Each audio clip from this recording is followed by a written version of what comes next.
बेबस मुस्लिम आवाम और अफगानिस्तान में भूख का डेरा। अफगानिस्तान में फूल जैसे बच्चे मौत की वादी में उतर रहे हैं। जहां अनाज उगता था, आज वहां भूख की फसल खड़ी है।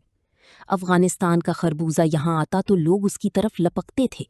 उसकी मिठास ऐसी कि होंठ सिल जाएं। एक खरबूजा ही क्या, समरात की ऐसी बोहतात कि सुभान अल्लाह। तालीम, तहजीब, अनगिनत मसाइल थे, मगर भूख न थी। अब क्या है? वालिद अपनी बेटियों का सौदा कर रहा है कि उनको खिला सकता है न खुद खा सकता है। सरहद बंद है, पाकिस्तान से राब्ता कट चुका। एक अनदेखी फसील है जो खड़ी हो गई है। बुहरान के इन लम्हात में अफगान हुकूमत कहाँ है? अमारत इस्लामी की क़ियादत क्या कर रही है? उसकी तरजीहात क्या हैं? पाकिस्तान में गिरती लाशें इन सवालों का जवाब दे रही है। पाक फौज और पुलिस के शोहदा इसका जवाब हैं। तहरीक तालिबान पाकिस्तान की असलहा बरदार जंगजू इसका जवाब हैं।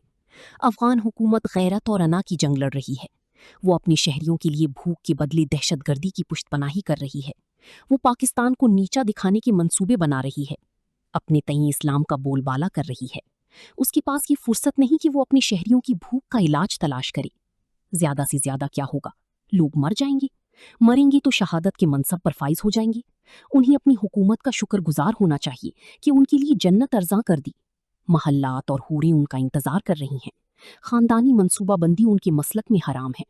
10 मरेंगे तो 20 पैदा भी होंगे। और ये ईरान है। अवाम बेयकीनी की फजा में जी रहे हैं। महंगाई है कि काबू में नहीं। हम जानते हैं कि इसकी मंजिल अफलास और भूख है।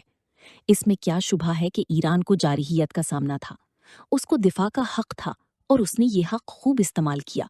सब ने इस जुर्रत और शुजात पर दाद के फूल बरसाए। ईरान की फतह के लिए दस्ते दुआ बुलंद किए। सिफारती महाज पर दोस्त सरगर्म हुए। खुदा खुदा करके वक्फा आया। अमरीका की ताकत का भरम टूट चुका। इसके साथ मगर ईरान का नुकसान भी कम नहीं हुआ।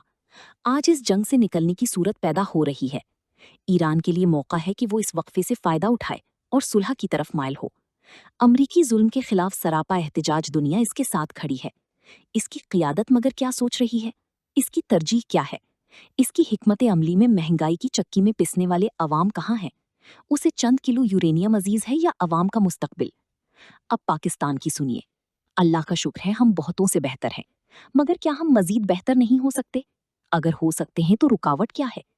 एक सूबे के वजीर आला ने शदीद गर्मी में अवाम को तपती सड़क पर बिठाए रखा। हुकूमत का मामला ये है कि अक़वाम आलम में सालिसी के मनसबे जलीला पर फायज है, मगर एक कैदी से मुलाकात का मसला हल करने पर कादिर नहीं है। अदालत अब कचहरी है। अवाम को इंसाफ की उम्मीद नहीं रही। कराची में मंशियात फरोशी के जुर्म में एक खातून गिरफ्तार है। अब तक की मालूमात के मुताबिक वो अनगिनत नौजवानों की जिंदगी को बर्बाद कर चुकी। मीडिया कई दिनों से चीख रहा है। मैंने बहुत से लोगों से पूछा, इस मुकदमे का क्या फैसला होगा? 100% का जवाब था, कुछ नहीं होगा, ये रिहा हो जाएगी। अगर इस पर बात की जाए तो आम आदमी भी मुकदमात के बेशुमार हवाले ले आता है। फलां का क्या हुआ? क्या फलां को सजा मिली? सोशल मीडिया के सफ़हात पलटिए तो अहले दानिश इन मसाइल में उलझे मिलेंगे जिनका जिंदगी से दूर दूर तक कोई वास्ता नहीं।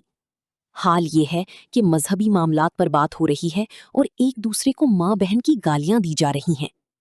ये मिसालें बता रही हैं कि मुस्लिम दुनिया की क़यादतें और अवाम दोनों अखलाकी और फिक्री तौर पर अपाहिज हैं। फिक्री माजूरी के सबब वो ये नहीं जान सके कि अपनी तरजीहात का तयन कैसे करें। अखलाकी कमजोरियां उन्हें शख्सी मफादात से बुलंद नहीं होने देती। अक्ल का काम जज्बात से लेते हैं। मजहब जो अखलाक सिखाता उसे उन्होंने असबियत बना दिया है। मजहब तस्किए का मौजू नहीं, गुरूही तशख्खुस का इजहार है। अब कहाँ से आई सदा ला इलाहा इल्लल्लाह? इस फिक्री और अखलाकी जवाल के असबाब बेशुमार हैं। अहले सियासत व हुकूमत का सबसे बड़ा मसला ये है कि अवाम उनकी तरजीहात में कहीं नहीं। उनकी पहली तरजीह ग्रोही व शख्सी मफादात हैं। दूसरी तरजीह रियासत है। रियासत के नाम पर उनके नज़दीक अवाम को तंग करना जायज़ है। अगर कौमी मफाद के लिए अवाम को घंटों सख्त गर्मी में सड़कों पर रोलना पड़े तो उनके लिए ये कोई मसला नहीं। शहर में एक तकरीब होती है और आधी आबादी अजाब में मुब्तला कर दी जाती है। अहले दानिश का मामला भी यही है। अवाम की जिंदगी और मफाद से उन्हें कोई दिलचस्पी नहीं। مذہبی رہنماؤں کو بھی اس سے کچھ غرض نہیں کہ وہ جس مذہب کا علم اٹھائے ہوئے ہیں وہ ان کے لیے امید کا اور نشاط کا پیغام ہے یا وحشت اور خوف کی علامت۔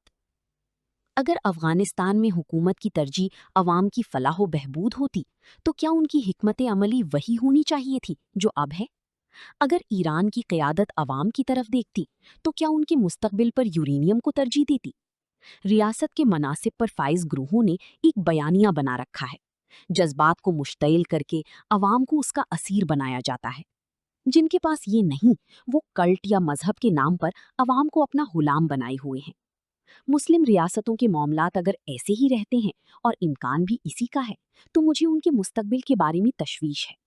غربت، افلاس اور بھوک اسی طرح پنپتی رہے گی اور ہم خود ساختہ تصورات کا علم اٹھائے خود کو فاتح قرار دیتے رہیں گے۔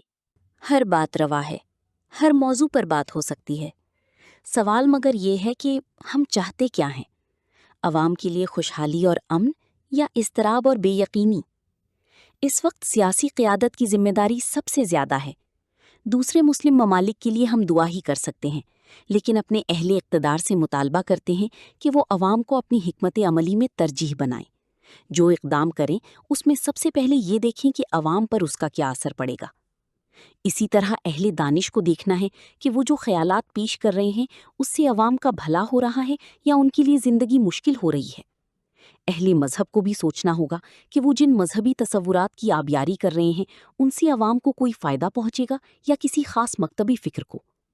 اپنی ریاست سے ایک اضافی درخواست ہے، افغانستان کی بے بس عوام کی فوری امداد کا اہتمام کیا جائے۔ افغان بچے، خواتین اور عام شہری سیاست کی پیچیدگیوں سے ناواقف ہیں۔ انسانی اور اسلامی رشتے کے ناطے ہمیں ان تک خوراک پہنچانی چاہیے، وہ ہمارے ہمسائے ہیں۔ ہمیں اس سے ڈرنا چاہیے کہ آخرت میں کہیں ان کی بھوک کا سوال ہم سے نہ ہو۔ ریاستی پاکستان کو کوئی راستہ تلاش کرنا چاہیے کہ ہماری حکومت اور عوام اس مشکل گھڑی میں ان کی مدد کر سکیں۔